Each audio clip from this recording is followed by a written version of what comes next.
my name is Hayley Beck and I'm the Community Engagement Manager for the Queensland Sentencing Advisory Council. And this is my colleague Viv, and she works in the community engagement team as well. So as I said, we're not lawyers, but I've been at the council for almost 2 years now, so know quite a bit about the sentencing process. And Viv's been with me for about 5 months. So has anyone heard of the Sentencing Advisory Council? What do you know about us? Oh, not much. just that you run these sessions for the community to increase awareness. Yeah. Okay. So basically, the Sentencing Advisory Council was established late 2016, and our role is to inform, engage, and advise about sentencing matters in Queensland. So what that means, informing, is there's a bit of a gap between public opinion and the sentences that judges hand down in courts. Not for everything, but for really, sometimes you get really, really big, high-profile cases, and then there's public outrage, and no one agrees with what the judge gave, and then judges are soft, judges are too lenient. You hear all these things in the media. So part of our role is to try and bridge that gap. So it's basically to help people understand the sentencing process, which is why I'm here today. So that's how we inform the public about sentencing, and we have lots and lots of resources. If you look on our website, so we've handed those little flyers out. We do podcasts. We've got these sentencing spotlights, which is where we look at different types of offences. So we look at sentencing trends for the last 12 years, which might really help you for your assignments. And we run seminars, so lots and lots of different things to inform the community. The way that we engage the community is we go all over the state and we talk to people. At the moment, we're running a review on behalf of the Attorney General, looking at sentencing for child homicide offences. I don't know if you've seen that in the media. We've had a lot of coverage since we've been doing this review. So we've been going out into the community, running focus groups, running community summits, so that we really invite people to have their say on sentencing. And then we do the other way, we offer advice to the government on issues. So as I've just said, we're doing one on sentencing for child homicide at the moment. We're also looking at community-based orders. So in Queensland, seeing whether we can expand that toolbox. So obviously judges and magistrates, they don't pluck a sentence out of thin air. They have to abide by legislation and case law, which you will all know, even though you're first years. And it's just looking at those community-based orders and seeing, are there different orders in different jurisdictions, which means states and territories, or overseas, that we might be able to use in Queensland to offer a wider range of penalties. So we offer advice on things like that. So that's, in a nutshell, basically what we as a council do. And the actual council is comprises of 12 independent people, so we're independent of government. So the secretariat that I work for, we're public servants, but the council itself is really independent, and we're currently chaired by someone called John Robertson, who's a former judge. He retired from being a judge about 2 months ago, and he's now our chair. So we've got lawyers on there, we've got advocates. I don't know if you've heard of Sisters Inside, which is Debbie Kilroy. So she's one of our members as well. We've got psychiatrists, so a whole mix of people on our council. So looking at courts in Queensland, so we've got 3 types of courts. So I know your first years, but tell me what the 3 types of courts are.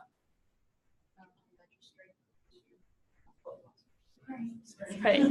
Awesome. Okay, so that's the same structure across Australia. As you can see from here, the majority of cases go through the magistrates' courts, and normally it's around 95%.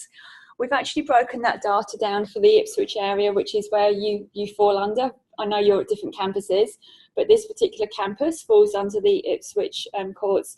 And this is actually quite unusual, because you can see from this one that the Supreme Court doesn't follow the normal pattern for the whole of Queensland.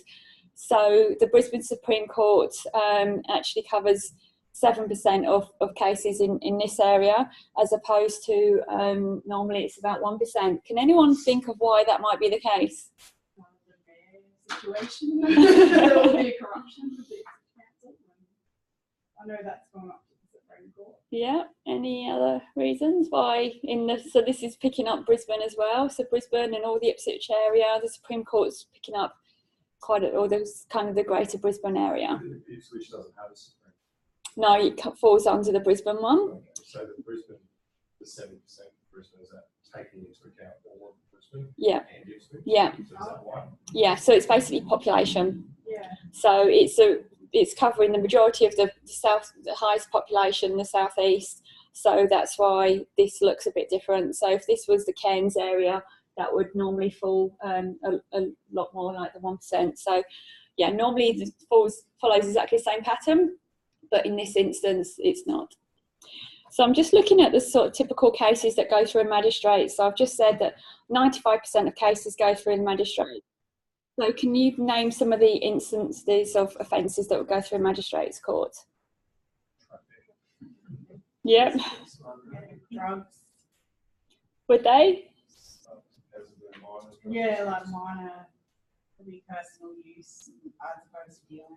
Yeah. Stealing, petty theft.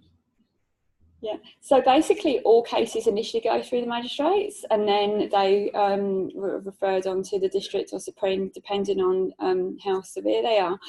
From this, again, you can see a lot of them are traffic offences. Is the widest one in the magistrates' court.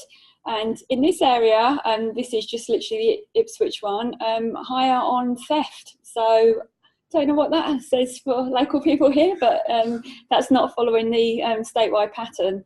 And yeah, traffic is a little bit higher in this area as well. So there's not many of you, but by show of hands, generally for Queensland, do you think that our judges and magistrates are too tough, about right, or too lenient? So who thinks that the judges and magistrates are too tough? Anyone think they're too lenient, too soft, not doing their job? Yeah, they seem pretty soft. I used to think that till I started studying law and realised they can only do what they're allowed to do. So my issue is more with the legislation, not with the judges. Yeah, okay, that's interesting. And the others think it's about right? Yeah, okay. I think they're pretty soft. There's probably more that they could do. Yeah. They put their minds. Most of them are scared to go outside. You know, they're very strict on the precedent and they're scared to even test it sometimes. Because they just don't want to go away from the norm. Yeah. So have any of you got aspirations of being magistrates and judges in the future? Yeah, okay. I will listen out for your name and see how you go down the track. That'll be interesting to see how you do things. Okay, so what I'm going to talk to you about today is our Judge for Yourself programme. So we've got 3 case studies at the moment. We're expanding, so there's going to be another one go up next month. And what I'm talking to you today about is dangerous driving causing death. So this is a real life case study, a real offender. We've obviously changed names, haven't mentioned locations, but this really did happen. It's not made up at all. So I'm just going to show you through a media clip that we've put together. So typically people would get their information from the media. So tell me where you get your information about court cases. So on my Facebook feed. Yeah, so social media? Yeah. Yeah. Anywhere else? Yeah. So when you're hearing something from the in social media, or you're hearing it on the radio, or you're walking past the TV, do you think you're hearing the whole case, or no? So bear that in mind as we're doing this today. So I'm hoping that this is going to work. Father of 4, Right, I'm just going to pause it because our sound went down, didn't it?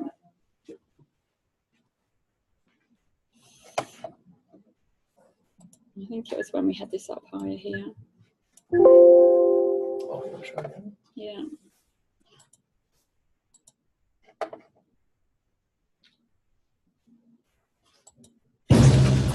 Father of 4, Joseph Edwards, was sentenced in the district court today after pleading guilty to dangerous driving of a motor vehicle causing death. The court heard that Mr. Edwards drove his four-wheel drive through a stop sign on the 4th of November, crashing into another car and killing one of its occupants, 10-year-old Sally Jameson. Judge Morrison noted that Mr. Edwards had been seen driving erratically earlier on the morning of the accident following an argument at home. Sally's aunt and uncle, Louise and Stanley Jameson, were also injured in the collision and were present in the courtroom to hear the sentence. Outside court, Sally Jameson's parents declined to comment, but a spokesperson for the family provided a statement. Good morning. I'm Carolyn Martin. I'm a friend of the Jamison family. They've asked me to deliver a statement on their behalf. We are deeply distressed that our beautiful girl and only child has been taken from us. Nothing will bring Sally back.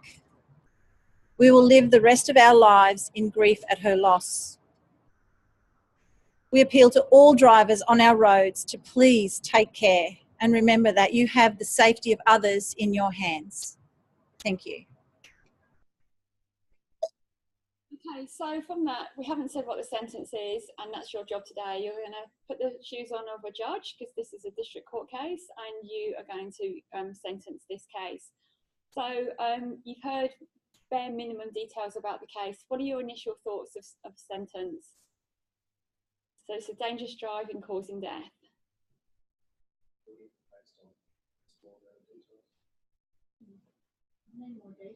Yeah, okay. But most people will instantly have an opinion just on those few details. Okay, so I'm going to get you out your seats, get some energy in you. So there's 5 different penalties that this particular type of offence can actually have. So we've got intensive correction order over there, and I've got a fact sheet here in case you're not sure what these mean. And we've got probation over there, prison, community service order, and fine. So does anyone know what a intensive correction order is?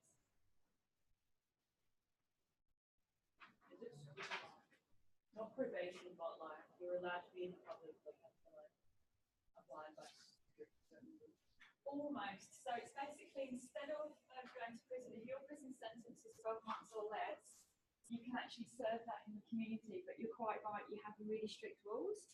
So you're under the guidance of the corrective service officers, and you have to abide by certain things. So you might have to be on a curfew, or you might have to attend drug rehabilitation, or it might be anger management. So there's very strict restrictions, and you'd have to report. It might be twice a week, it might be every single day to either a police station or to probation. So yeah, it's very intensive, been watched over, but in the community as opposed to prison. Yeah, do you know what probation is? An order between 6 months. That's cheating.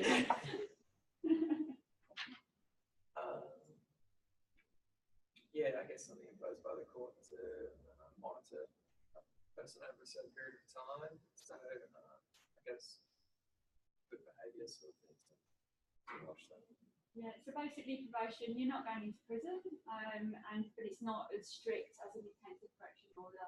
So you still have to report to probation, but it's you haven't got those really strict conditions that you would on an intensive correction order. Prison, everyone knows what that is. What about community service order? What's that? Yep. What's working in the community, like council, yeah, free labor. It's kind of, yeah. So it's basically for so many hours you have to go and pay back. So it might be removing graffiti or cleaning up rubbish along the sidings of a railway, or various things. But it's under supervision as well. And then fine. Everyone knows what a fine is. So what are the facts that we've got so far in this case? You ran a stop time. Yeah. And he killed someone. Yeah. Who did he kill? Child. And how old was the Baby. child? 10. 10-year-old. Yeah. Great stuff. Okay, so going by, are you going to have an intensive correction order, probation, Is prison? it like based on personal opinion, what I think the community would do? No, you're the judge. I'm the You're judge. the judge now. Yeah. So it's based on my current knowledge of Yeah. legislation. You're the judge. What are you going to give this person? Dangerous driving causing death. Right. Come on, guys. Just tell me. Easily avoidable. have had a medical emergency. We don't know if he was drunk, we don't know if he was speeding, we don't know Classic. if he was He could have avoided it. He went through it. Okay, I'm loving this debate because that's what we're going to move on to. So, why have you picked an intensive correction order? Because like the offender can actually be monitored, perform service within the community. I don't know anything more about the case, so I'm just assuming there's more mitigating circumstances that would mean that a prison sentence is appropriate. So I can't think of a step down. Okay, so basically, this person has killed a 10-year-old child, and you're basically giving him a penalty for 12 months. Yeah. Okay. Probation. Why did you pick probation? Yeah, either of you.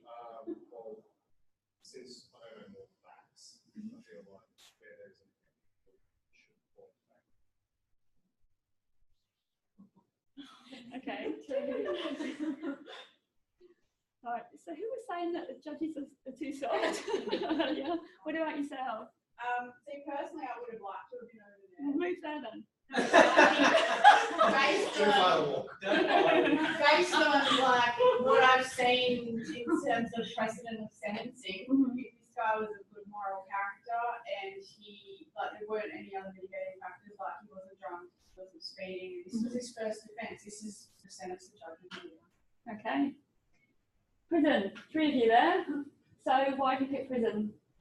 Well, a person's died, and I think the court needs to send like a clear message to the community that like his behaviour wasn't okay. And it could have been like easily avoidable. It's not like it was brakes or something stopped. Like, he could have easily avoided it if he stopped at the stop sign or something. Yeah. Okay, what about yourself? I agree, yeah. You kill a child by a negligent act, you deserve to go to jail for a certain period of time. Yeah. And how long are you going to give? Below 5 years. Below 5? Okay. Okay, what about you? Oh, at least 7. Okay. At least. And yourself? I'd probably say around the 5-year mark. Around 5. So we've got a couple of around 5-ish and then 7. Okay, all right, interesting. Let's Damage see. to that family is. Let's see if the story unravels whether you change your mind. Okay.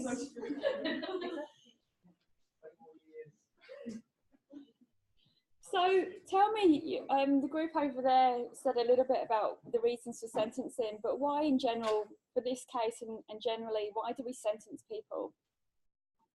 Punishment or like rehabilitation. I don't know. Okay. Yeah. So for this one, for Joseph, what do you think that you as judge, you're the judges, what are you trying to achieve through this sentence? Punishment. You're going for punishment, so it's just pure punishment. Maybe deterrence, like deterring the community. Yeah. You can also throw a bit of PR for the justice system in there because it's such a big media. So depending on what, like if their looks would be too soft or something, you know, I know we're not supposed to be affected by that. Okay, what about yourselves? What are you trying to achieve through your sentence? So you're going for prison. What are you trying to achieve through that? Yes, I definitely deterrence. Like people, if you're gonna keep someone on probation for killing a child, like people won't care about how they drive. Yeah. So you want sort of clear message to the community and deter people driving like idiots. Yeah. And yeah, you want a punishment that's acceptable, like something that's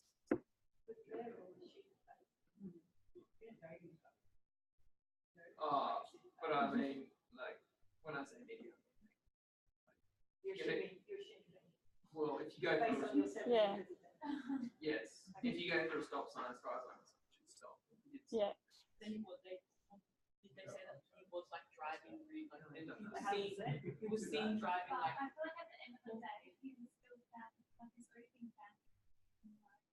If, yeah, like if it wasn't as bad, like he could have gotten on and it's so. Yeah. So this guy's actually pleaded guilty. He's gone, yeah, hands up, it was me.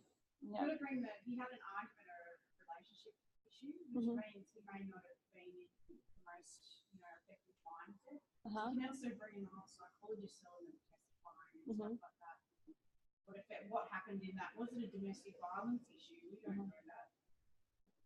Well, hold these thoughts, because as the story unfolds, this will be the sort of things that you as a judge need to take into account. Okay. So we've covered across these purposes of sentencing. So the one where you're saying about got to send that message out to the community, that's denunciation. I can never pronounce that. Denunciation, yes.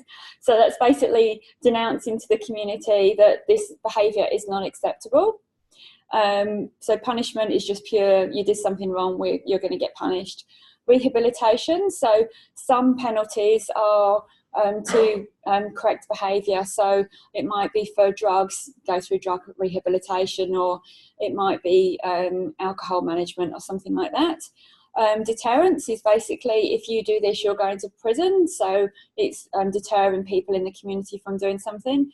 And then protection, it might be that the offender is just really dangerous, and the only way to keep the community safe is to do something. So that would be normally prison for protection. Okay, so basically penalties change through the times. So if you go way back, Australia, a lot of it was colonised through transportation of convicts. Then there was the last hanging in Queensland was in 1913, and the death penalty was banned in 1922 for Queensland and 73 for the Commonwealth. So you could argue that Queensland was quite progressive in its thinking there. It's way ahead of the Commonwealth. But obviously there's countries around the world that death penalty still exists. So, our society has changed their opinion, but in other countries they haven't. And new penalties come on track all the time as we have new technology. So you would have heard of GPS tracking and things like that. Could that also be because some federal offences are maybe were seen to be worse than some? Possibly. What sort of offences do you think that might be? Or like something to do with like terrorism or something. Like if someone was, or something to like an offence relating to like nationalism and trying to national security. Yeah. Yeah. And so maybe people think that people deserve to be hanged for that. Yeah, or, possibly. I don't know. I'm just spitballing. Yeah. Because murder is a state offence, and yeah. So the last person, that last hanging in 1913 was for the murder of a little girl. So that's quite a high offence that in Queensland.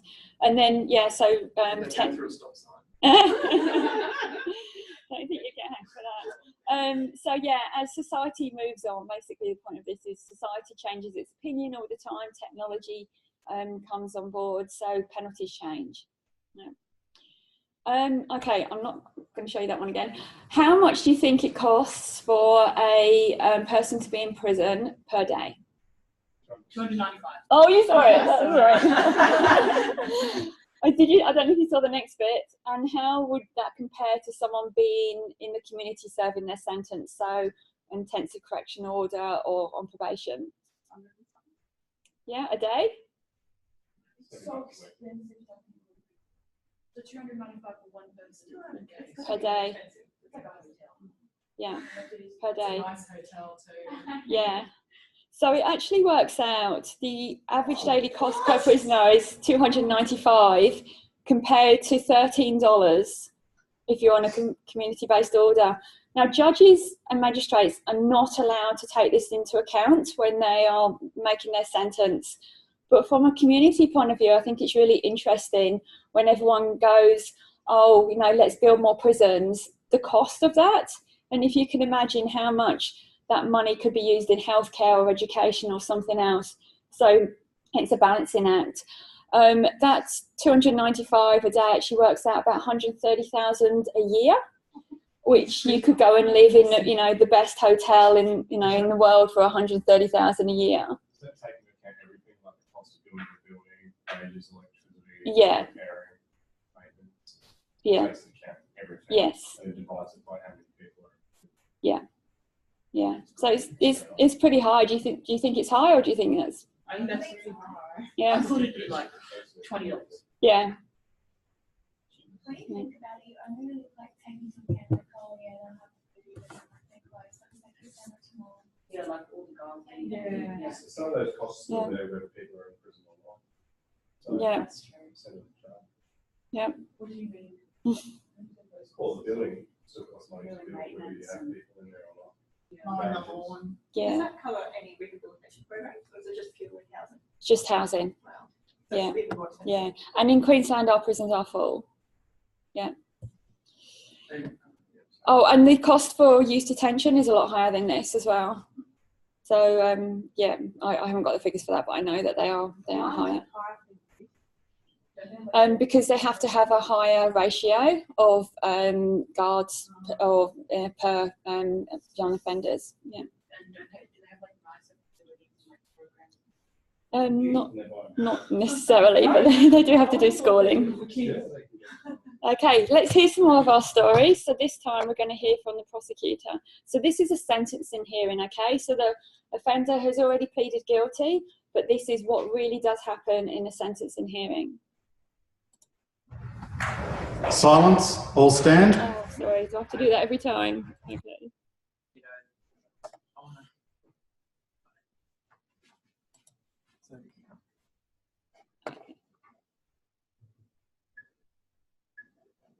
There you go, it should be fine.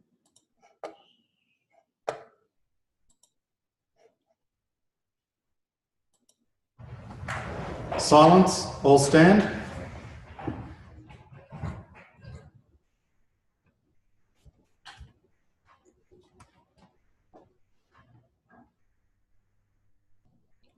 This honourable court in its criminal jurisdiction is now in session. Please be seated.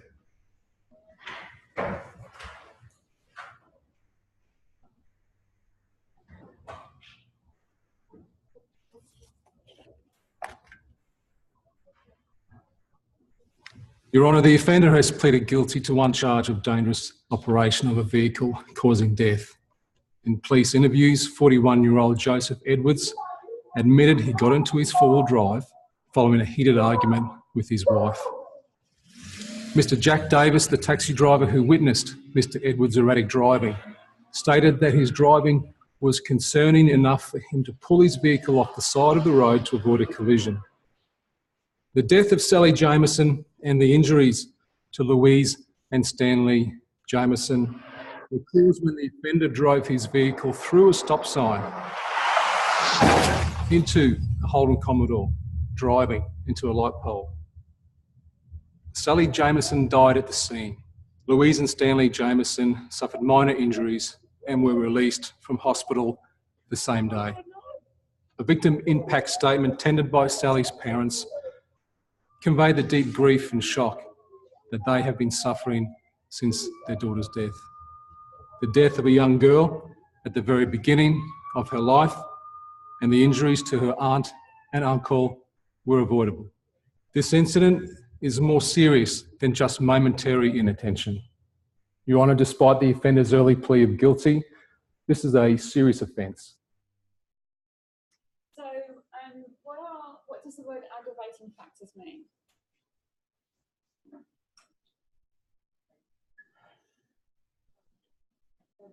Like a build. So you've got mitigating factors, and sorry, just stand over here. Sorry, yelling. Mitigating factors and aggravating factors. So mitigating factors are things that the judge or the magistrate takes into account that might make them think, oh, okay, I won't give them such a harsh penalty.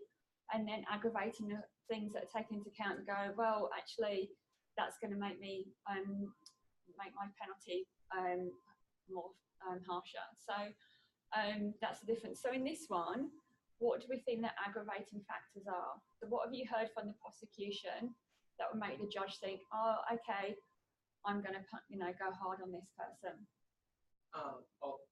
His reckless driving. That person thought it was bad enough that or whatever. Yeah. So, And the fact that it's deliberate. so mitigating circumstances. And he almost had an accident with the taxi, and then it didn't stop him. Yeah. He didn't go, oh, hang on, I almost had an accident, pull over or calm down his driving. He just kept going. Yeah. Okay, anything else? That it was easily avoidable. Yeah. Most of that, if you just slow down and just like, oh, let me just go back. Yeah. Easily. Yeah. So it wasn't an accident, it was, yeah. Like, not intentional that he wanted to kill himself, but Yeah. driving. Yeah. Okay. That's great. So we're going to hear the other side now, so from the defence. Yeah, so you can sound like that. Okay. Oh, that's just because that bell. Okay. If I turn it down, we don't feel. Your Honour, my client has no memory of the events of the 4th of November. He recognises this is no excuse and accepts an argument with his wife as a likely cause of his state of mind at the time of his dangerous driving. Mr. Edwards stayed with the vehicle and surrendered himself into custody at the first opportunity. He expressed genuine sorrow to the parents of the child who died and wrote a letter to that effect. Mr. Edwards entered an early guilty plea. He chose not to apply for bail. This shows his complete understanding and remorse for his actions. He has already served 4 months in prison on remand and has no criminal history. He's a hard-working member of the community and a loving father. This offence is very serious conduct and the outcome has been tragic. Having looked at the comparative sentences for this offence, the circumstances of the other similar cases that have been sentenced, he accepts it will be necessary for him to spend time in custody, although it should not be lengthy given the matters in mitigation. Thank you, Your Honour. Okay, so what are some of the mitigating factors for this case? Early admission, guilty, Yeah. complete remorse and getting himself in custody. Anyone else got anything else to add to that? He didn't remember it. Yeah. He was in such a state that he wasn't consciously aware of it. Yeah. Now, were drugs and alcohol involved in this? Doesn't appear that they say. No. So if drugs and they haven't been involved in this, then the penalty would have been a lot higher than if they hadn't been. So under dangerous driving causing death, the maximum is 25 years, but that goes down according to whether people are impaired or not. So within the legislation, the judge has to work out which actual aspects of dangerous driving causing death that the person in front of them falls under. If the person is like completely sober and has nothing affecting them, and they still decide to recklessly drive and kill someone, wouldn't it be, in my opinion, isn't it worse than actually being under the influence and then not knowing what you're doing and killing someone? What do other people think to that? I agree, but then it's your decision to take the drugs or drink the alcohol. But then if you're in the right mind and you decide to still speed and that would be worse than someone who Yeah, I don't know, in the right mind, you know what I mean? Is it the maximum for this offence is 25, or is it? If you're impaired, it's 25 years in prison. Yeah. So yeah, if you're impaired by drugs or alcohol, yeah, the maximum for this is 25 years. Yeah.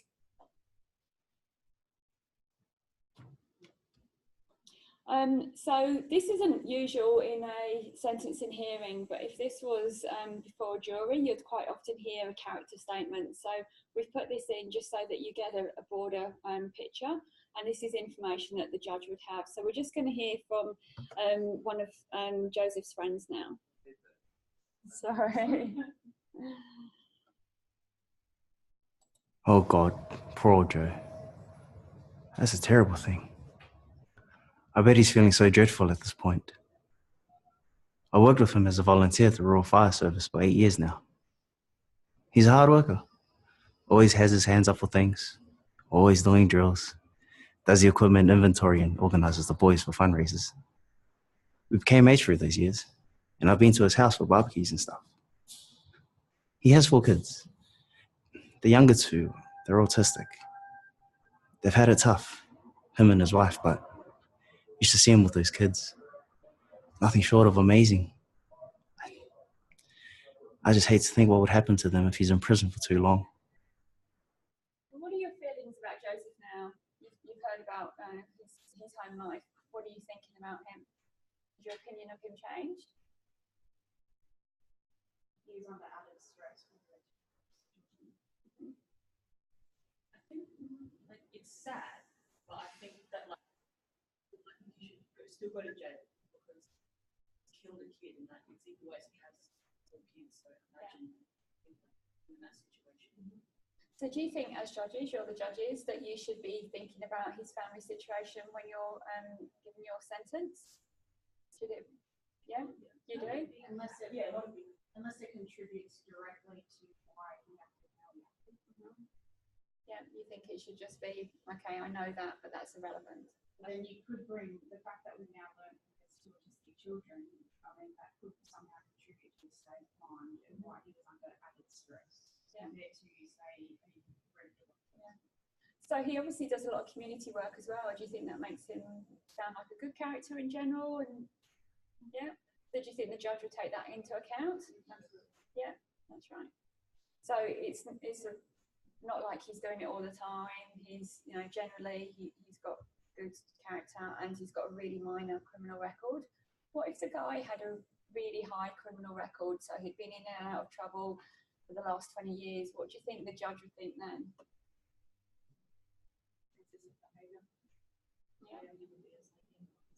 Yeah. Doesn't care about the law. Disregard. Yeah. So the judges, the magistrates have to take into account an offender's criminal record when they're looking at the offence before them as well. So now we're going to see what Joseph himself says about the situation. I can't believe it. I feel sick just thinking about it.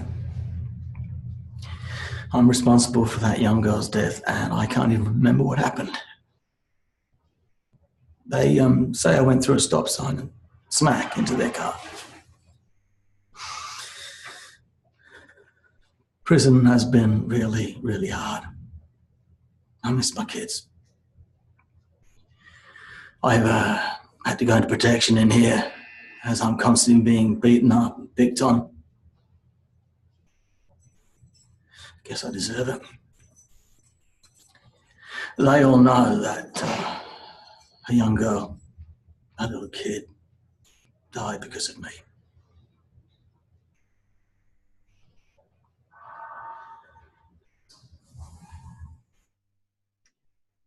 So we've heard from the prosecution, we've heard from the defence, and obviously from the offender. Who else is involved in this case that we haven't thought about yet? Yep, the victims. So does anyone know about how victims can have their say in court? Yeah, that's right. So, and that's only quite new in the last, I think it's 10, 15 years that victims have had their say in court. And that's why I say public opinion changes a lot. So back in the day, it was the judiciary is like, you know, they just look at the law. But then there's been so much public opinion changing where saying, you know, actually victims should have a say, that's what brought in the victim impact statement. So what do we think about the victims in this situation? What do you think they'll be looking for in the sentence? As close to justice as possible, but I'll never get there. Yeah, and what does justice mean for them, do you think? Yeah. Life for a life. Mm-hmm. That's what most people. I mean, yeah, of course. But it's just Well, like, I'm talking from the victim's point of view. That's how they would be. You could not replace that. Yeah. There's no sense in that. Yeah. So they will be looking for absolute top penalty, won't they? Yeah. So for this type of offence, this is typically what people get. So do people know what a wholly suspended sentence is? yeah. Yeah. What do you think it is? Isn't it like a conviction is recorded, but they don't actually get a sentence unless they go and like do something else? That's right. So you might be given 2 years, but it's wholly suspended. If in those 2 years, then you get an operational period. So if in those 2 years, and sometimes the operational period can be for longer than the actual sentence, if you commit another serious offence, then basically you're back in jail for the original one, plus you'll be sentenced for the new offence as well. What about a partially suspended sentence? So where some of it. Yeah, that's right. Can you explain what a head sentence is? Yes, so basically the head sentence, someone might be given 10 years, but then they'll be eligible for parole after, say, 6 years. So the head sentence is the maximum that the judge has said you will be in prison for, but after 6 years, they will be eligible to go before a parole board. And if they've shown no change of behaviour, good character, the parole board would say, okay, we're happy for you to be released into the community. But the parole board might say, actually, in jail, you haven't changed your behaviour, you've committed other offences in here, so we're not going to let you be released early. So the head sentence is the maximum time that they will serve. People don't generally serve that much, they generally come out earlier, but they have to prove it's not automatic. So a lot of people, you'll find their families they'll be given a parole eligibility date. Their families will be literally at the prisons waiting for them to come out, and that's not the case. They have to prove to themselves to a parole board, and the parole board can also, when they release someone, they can give them strict instructions as well and conditions, just like if they're on an intensive correction order. So they could say, yes, we will release you, but you have to do blah, blah, blah. Yeah. So in your example, the head sentence, you get 10 years imprisonment, but 4 years is the head sentence. No, the head sentence is always the higher one. 10 is the head sentence, and then 6 is what they actually serve if they've come out on parole. So there's 2 types of parole. There's court-ordered parole, which is when the judge has said, okay, you'll be eligible for parole after this amount of time, and the other one is the parole board ordered parole, which is when they're already in prison and then they have to serve a minimum, which is normally around 80%, and then they're up before the parole board. Yeah. Is the parole board the judges? No, the parole board, they are made up of independents, and there used to be 3 in Queensland, there's now only 1. And they're made up of maybe ex-lawyers, ex-judges, psychiatrists, and they've got a varied background, but in law, and they sit so many times, and they have their cases before them. Yeah. So yeah, the system's just changed in Queensland for parole boards probably about a year ago.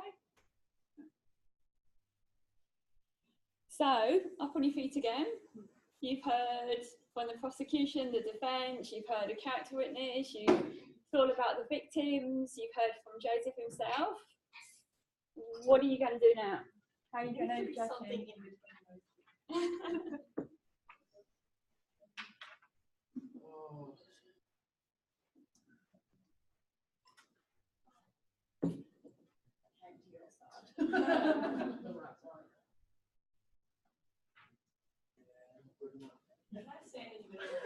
You can. Yeah. Okay, so we've got 3 people here now. 4. Sorry, 4.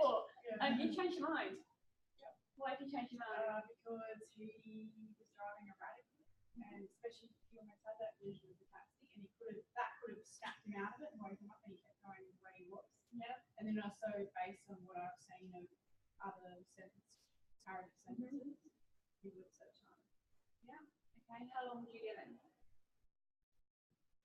I don't know. You said he had a minor offence previously, didn't he? Yeah. So Very minor. See, that also counts. You said maximum 25.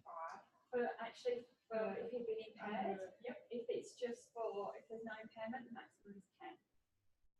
Probably 7 to 10. Yeah. Okay. How about you? You gave 7 before? At least 7, Yeah. I think I'm mindful of those mitigating factors, like disabilities and remorse and stuff like that. But just still not good enough for me. I think I'd lower the percentage. Yes, what were you getting now? I'd say like 7 years would be the head sentence. Okay. So yeah, let's take for all 4 or 5. Okay. Cool. Cool. You're going for 4. Okay. What about Time yourself? served as well. Yeah. Yes. And yourself, so you were roughly around 5 before? Oh, 3 or 4. You're going a bit lower? Yeah. Yeah. And what if you changed a little bit? Just because we get he's probably like a carer. Probably a carer for his kids, I'm guessing. So like they said, he probably affects the family a lot. Yeah. So there's other victims we need to think about as well. Like you could argue that his kids are victims of this situation as well. They haven't got their dad there. Yeah. What about you? You only went for 5 before. Yeah, probably say like 5 minutes. Yeah. Maybe could be for like 2. Yeah. Okay. Okay. Moving over here. So you're right in the middle. I know. This just demonstrates my lack of understanding of these things because it said that this one is a higher level. So this one is basically 12 months. But it has more. But yeah, more management. Correct. Yes. Management. Yeah. Whereas this one can be for longer. You can be on probation for longer. Yeah. But it's not quite so tight with the management. That's enough money to go to the lane plus. Okay.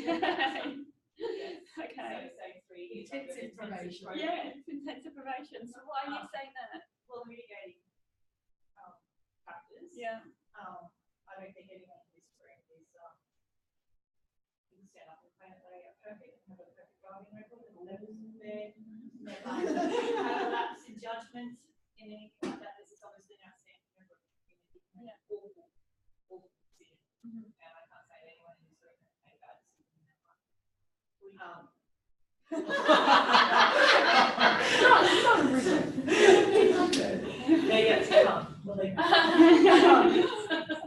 So yeah, I'm thinking like something like 3 years under intensive order. I don't personally think imprisoning someone really achieves much unless there is a rehabilitation program and some sort of management for reintegration into communities, which is what I'm assuming this actually achieves. So that's why I'm voting here. Okay. I just have one question. How would you rehabilitate him? Because there wasn't really any factors that were like affecting him. Like, I don't think there's anger management or like a drug problem. So it was just like a mistake. Psychologist attendances, life management, life coaching. There'd be a whole range of things. It's not, I don't think that's things like that. Yeah. Do you think the family would be happy and the community at wide would be happy with your judgment? Probably not. No. Yeah. So what would the headline be for yours? Oh, a headline.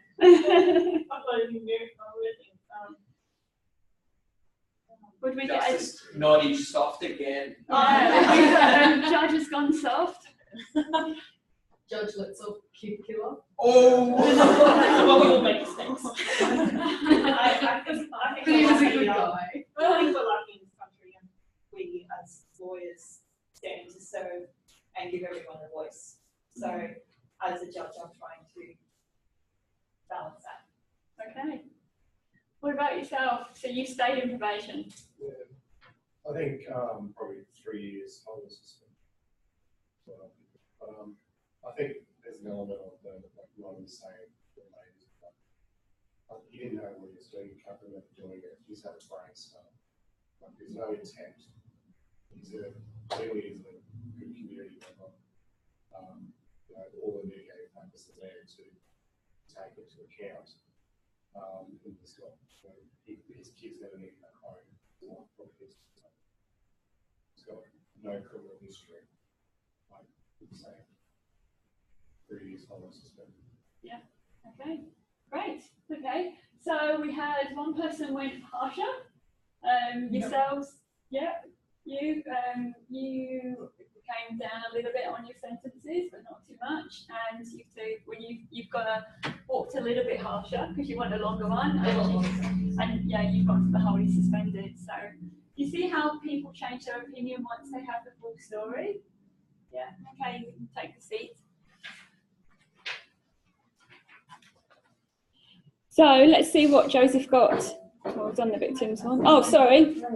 So we're just gonna hear the judgment. So when a judge or when a judge gives the sentence, they have to explain why they're given this sentence. So they have to take into account those 5 sentencing factors and have to explain it. So they can't just go, right, you've got 10 years. They have to say the reasons behind their sentence. Yeah.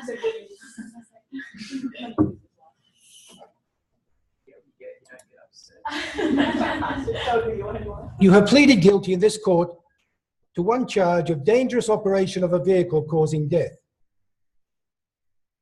Your dangerous actions have caused the death of a child and deep grief in her family. You too have suffered genuine regret. I take your early plea of guilty as a sign of genuine remorse, acceptance of responsibility for your actions, and a willingness to facilitate the course of justice. You were in a 4-wheel drive, a vehicle that had a significant capacity to cause damage to others, so you had a special responsibility. This collision was avoidable, so I won't call it a motor vehicle accident. I have to impose a sentence that recognizes the seriousness of your offending. You went straight through a stop sign, resulting in the death of one person and injuring 2 others. Your deliberate driving, albeit over a short distance, is significantly more serious than momentary inattention, but is less serious than driving over a longer period while affected by alcohol or drugs. Similar cases from the Court of Appeal make it clear that I also have to send a message to the community that people who drive like you did and cause death or serious injury will receive substantial jail terms. In all of those circumstances, I sentence you to 3 years in prison with a parole release date of 9 months. I order that the 83 days you have already spent in prison be counted as time served as part of that 9-month period. You are disqualified from holding a driver's license for a period of 2 years from today. Is there anything else I need to deal with? No, Your Honour. No, Your Honour.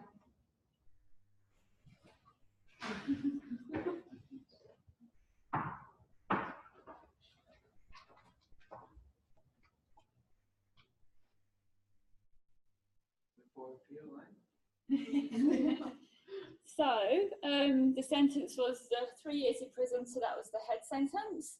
Then 9 months minimum time served in prison. So basically that's when they will be eligible to go out on parole. But don't forget he's already been in prison for about 4 months. So that means he's just got 5 months left, or might be the other way around. And he lost his driving licence for 2 years as well. What do you think to the sentence? So this is a real sentence for this real case. I thought it might be I can kind of see why. Yeah. Maybe a 5-year head sentence and like maybe 2 years. So, because he's only going to do like 5 months. Yeah. It's all like I understand. Yeah. Yeah. So did you see when the judge was making his sentence, he explains that breadth of the law. So it's basically, here's the thing, your 25 years up here is for your impairment. And then if it was more like an accident, that's down here. So he's saying it's not as bad as that, but it's not as least as this. So it's just, okay, the sentencing judge has to make sure that within that spectrum that he's feels within the law and within case law and takes everything into account. So that's what they have to deal with. So it's not everyone's the same for every offence. They have to look within parameters and make a judgment on that.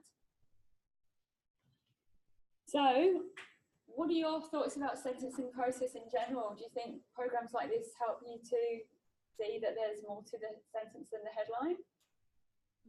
Yeah. Yeah, I feel like I obviously study law, had a general idea, but it's good to do this.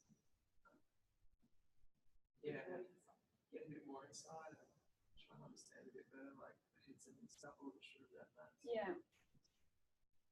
Okay.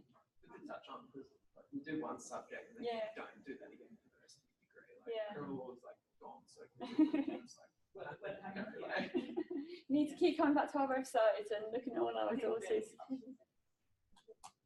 It's only like one component. Yeah. I think it's good to know that judges actually take into consideration the those factors. They don't just go off of that, but they really like guys, family, victims, all that stuff. So it's good to know that they could take into account all these other things. Yeah. So next time you hear a headline and your family and your colleagues and your friends, they just go, oh, that was really, that we don't think much of that. Do you think it'll make you sort of query with them or have a discussion with them going, well, actually, we've only heard like that much of the story and there's a lot more to it. Do you think it might make you have those discussions? Well, I have tried in the past. Yes. Some people. I was called. Yeah. Yeah, and it's really hard for the media because they, number one, want to sell newspapers or... They've got to sell the stories, so emotions. I know everything I can. Exactly, and they haven't got 3 pages that they can put the whole sentencing remarks in. They've got 1 or 2 pages just to get the story across. So it's very, very difficult for journos actually to get these into context as well. Yeah, so, okay. Thank you very much for your time. That was so... There's some ways that you can contact us, and we've given you those resources, haven't we? These are for your society. So this is only just come out, we just got it published last week. We're going to update this monthly. Sorry, not monthly, annually. Oh my God, yeah. And we're also looking at breaking this